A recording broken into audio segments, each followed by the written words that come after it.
Are you ready for a new adventure? Time to travel back in time, let's go! Are you ready for a new adventure? Let's learn about the past with Anna and Leo.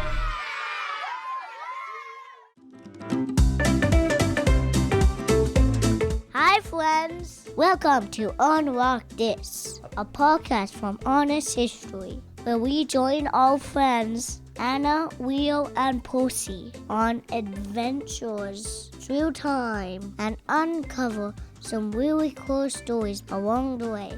My name is William. I'm 6 years old, and I love learning about history, especially new stories that I don't hear about in school. I can't wait for today's story, and I think you're gonna love it too. So let's dive in.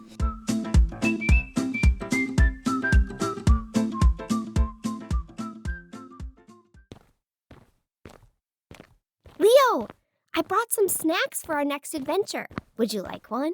What are these? They're molasses cookies. I baked them this afternoon. Molasses, huh?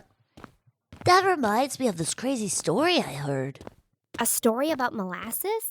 Yes. Have you ever heard of the Great Molasses Flood? No, what was that? In 1919, a huge storage tank exploded, causing a wave of molasses to flood the city of Boston. What? That's crazy. Actually, maybe we can learn about that flood today. What do you think, Anna? Sounds interesting. Oh, hello, Percy. You found us. I'm guessing you smelled the cookies. Here, you can have a piece. Hey, Percy, we were thinking about traveling to the Great Molasses Flood. Is there anything in the vault about that? Come on, let's follow him into the vault. I think Percy wants us to open those drawers over there. You can open it, Leo. What do you see? It looks like there's a bunch of old newspapers in here. Percy said to look at that one, the one at the bottom. Hey, look at this. There's a newspaper with the date January 16th, 1919. It's the day after the flood. At the front page of the paper says, huge molasses tank explodes in North End. 11 dead, 50 hurt.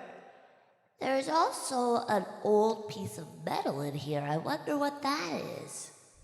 11 dead? Leo, this flood sounds pretty dangerous. Are you sure we should go see it? I think it's too late now. Do you feel that? We're about to travel. We're here. Leo, you said the flood happened in Boston. Does this look like Boston to you? I'm not sure. I've never been to Boston, but it definitely looks like a city. There's a shop over there selling newspapers. Let's go look at them. Ah, good idea, Anna. Maybe the newspapers will tell us if we're in the right place.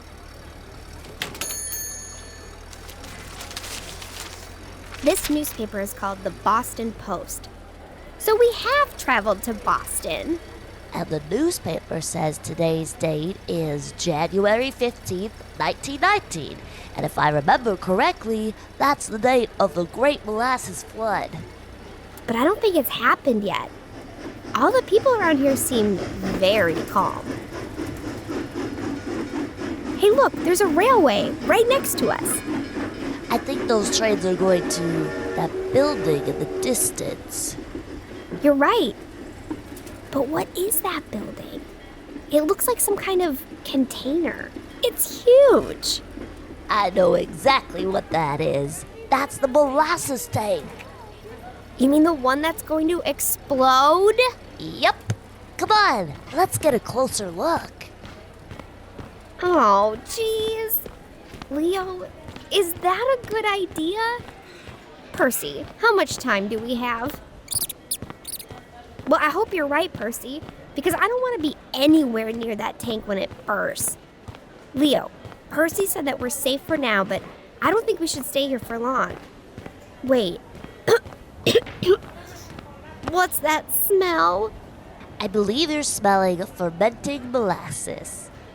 Really? But isn't the tank sealed?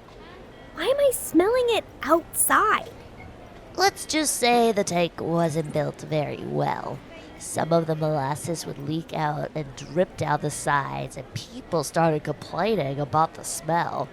The tank would also make some strange noises, too. Noises? That doesn't sound good. I'm sure people were worried. I wouldn't want to see a giant tank of molasses leaking right next to my house.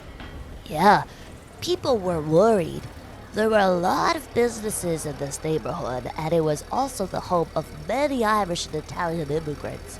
The people complained about the leaking tank, but the company who owned the tank didn't want to spend money to fix the problem. They tried patching up the leaks, but didn't do a good job. In the end, the company decided to paint the tank brown so people wouldn't notice the brown molasses dripping out. So they tried to cover up the problem by painting it? That's terrible. Who was this company? The company was called the Purity Distilling Company. They built the tank very quickly and cheaply in 1915, and things weren't looking good from the start. The man in charge of building the tank had no building experience. His name was Arthur Gell, and he was the treasurer of the Purity Distilling Company. The company had been putting a lot of pressure on Gell to get the tank finished. They were expecting a huge shipment of molasses and needed the tank ready before then, so Gell got it built as fast as he could. But there was one huge problem. He never properly tested the tank to make sure it was safe. Oh dear. You'd want to make sure something that big worked before you started using it. How tall was the tank? It was about 5 stories high. And what were they doing with all that molasses? At the time, there was a huge demand for molasses. World War I had begun, and molasses was very important. It could be used to make alcohol, and this alcohol could be used to make explosives. And they used these explosives during the war. Wait, really? But I use molasses in my cookies. I had no idea people could use molasses to make explosives. Isn't molasses made from sugar? That's right. Molasses is made from sugar cane. To make it, people crush the sugar cane to get all the sweet liquid out. And then they boil the juice to make sugar crystals and a thick syrup. And that syrup is molasses. Exactly. Molasses had a lot of different uses at the time and could make the Purity Distilling Company a lot of money. Leo, look. Do you see that train? Does it carry molasses to the tank? It does. The tank was built near the harbor at a railway. Ships and trains would bring huge shipments of molasses to the storage tank. The tank could hold over 2 million gallons of molasses, which is about the size of 3 Olympic swimming pools. That's a lot of molasses. What was that? I think that was the tank. So that's the strange noise people heard. I can understand why they were worried.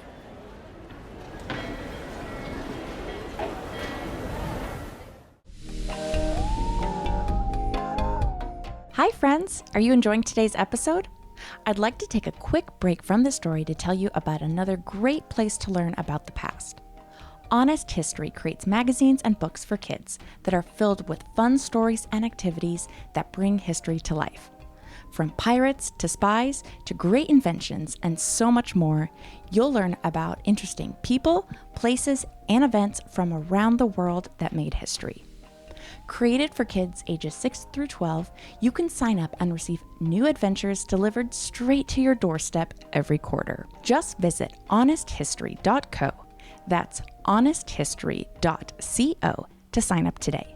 Oh, and here's a special offer for our podcast listeners. Use code UNLOCKTHIS for 10% off. Again, that special code is UNLOCKTHIS. Okay, let's get back to the story.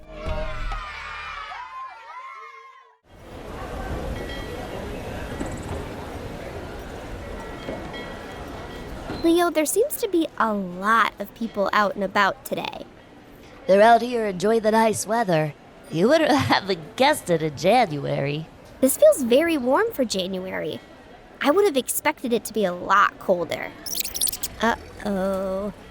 Percy said we should go find some higher ground, and quickly. Let's get out of here! Percy, is this far enough away? He says we need to keep going! What was that? Whoa, did you feel that? The ground just shook. I think the tank just burst. Leo, look behind us. I'm too scared. The molasses! It's coming toward us! Run, Emma! It's right behind us! Oh, quick! Down the side street!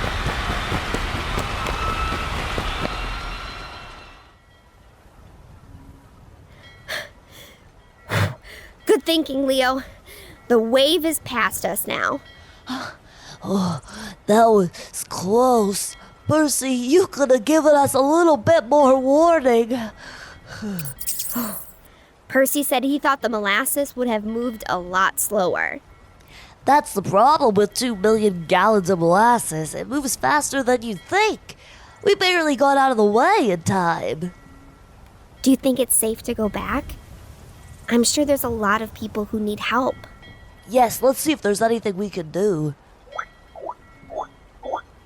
Watch you don't lose a shoe, Anna.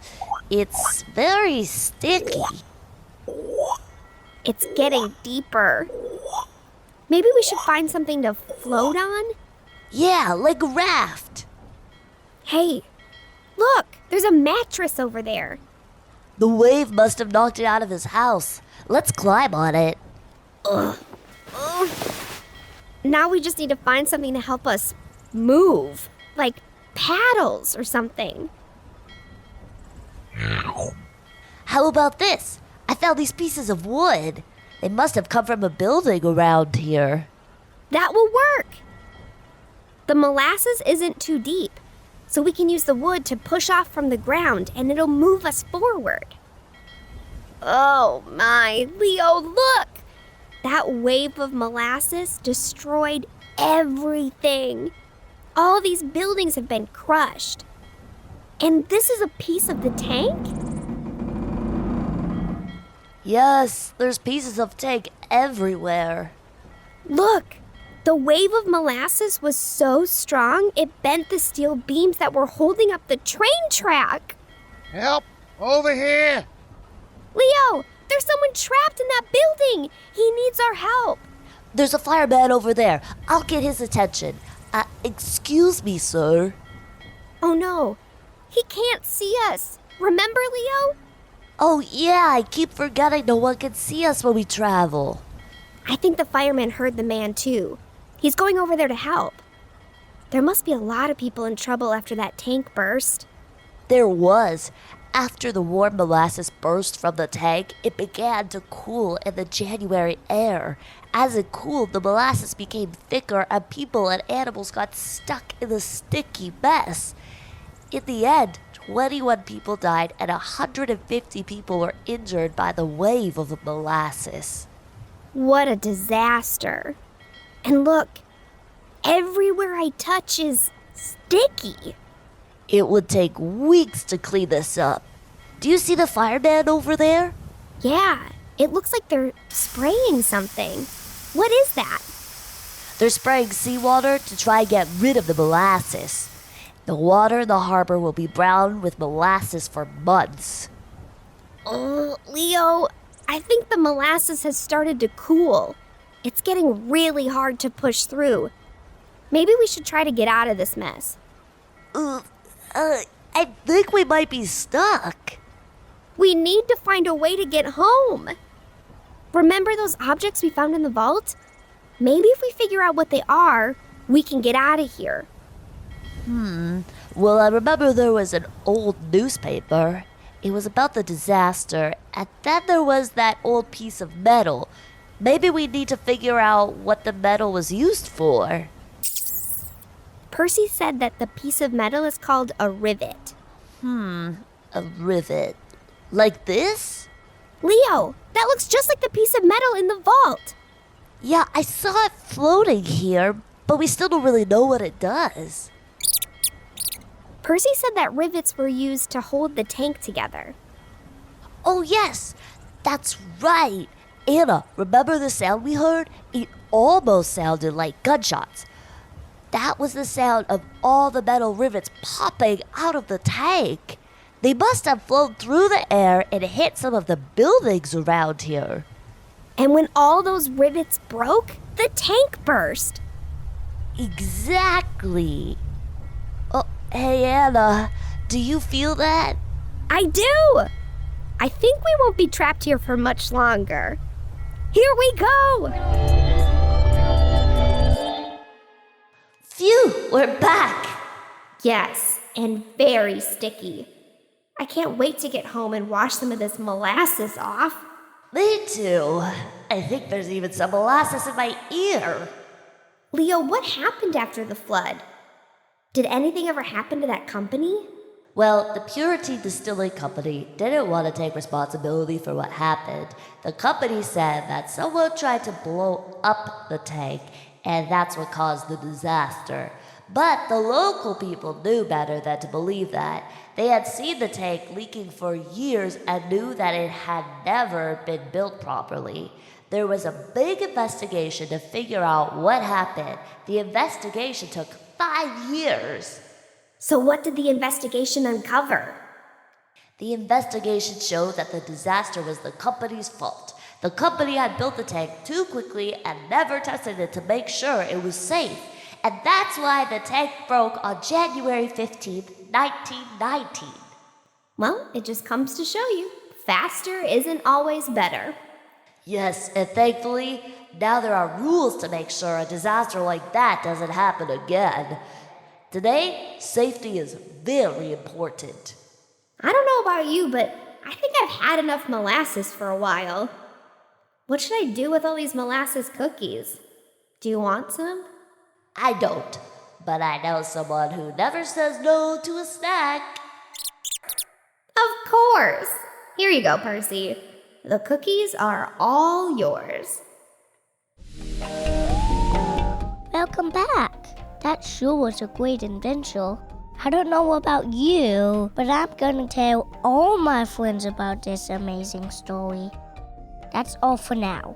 But if you want to learn more, be sure to check out my favorite magazine for kids, Honest History. There's a ton of stuff to learn in each issue, and I love the fun activities and questions.